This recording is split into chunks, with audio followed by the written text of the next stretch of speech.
నిషి, యువరాజ్ మీరు నా మీద ఎంత పెద్ద కుట్ర చేస్తారా?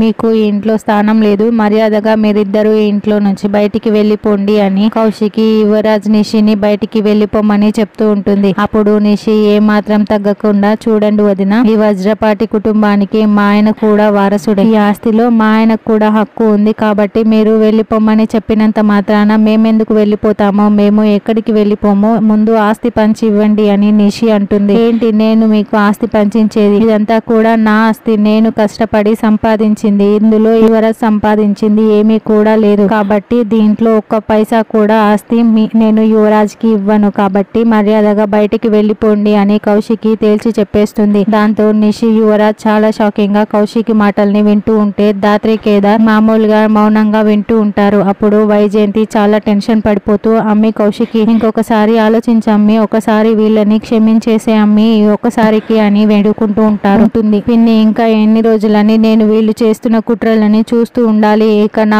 ఓర్పు సహనం అన్ని నశించిపోయాయి, నాకు మీ మీద గౌరవం ఉంది కాబట్టి మిమ్మల్ని పిన్ అని ఇంకా నేను అనుకుంటున్నాను, కాబట్టి మిమ్మల్ని ఇంట్లో నుంచి పంపించడం లేదు, వీళ్ళు మాత్రం ఈ ఇంట్లో ఉండటానికి వీల్లేదు, నా ఇంట్లో ఉండటానికి వీల్లేదు, ఇక ఏంటి కూర్చొని ఉన్నావు యువరాజ్ పద అని యువరాజ్ కాలర్ పట్టుకొని నిషి మెడ పట్టుకొని ఇద్దరిని లాక్కొని కౌశికి బయటికి తీసుకువస్తూ ఉంటుంది. అమ్మి కౌశికి అని వైజయంతి వేడుకుంటూ ఉంటుంది. అయినా కూడా కౌశికి ఏమాత్రం జాలి చూపించకుండా వాళ్ళని గేటు వరకు లాక్కు వచ్చి తోసి పడేస్తుంది. దాంతో నిషి, యువరాజ్ గేటు అవతల నిలబడి ఉంటే కౌశికి గేట్లు మూసేయండి అని చెప్పటంతో వాళ్ళు ముఖం మీదే గేట్లు మూసేస్తారు. ఇన్ని రోజులు ఈ అక్క ప్రేమను మాత్రమే చూసే యువరాజ్ ఇక మీదట ఈ అక్క కోపం ఏమిటో నీకు తెలుస్తుంది అని వాళ్ళ ముఖం మీదే గేటు వేసేసి కౌశికి లోపలికి వెళ్తూ ఉంటే నిషి, యువరాజ్ గేటు బయట నిలబడి బాధగా చూస్తూ ఉంటారు.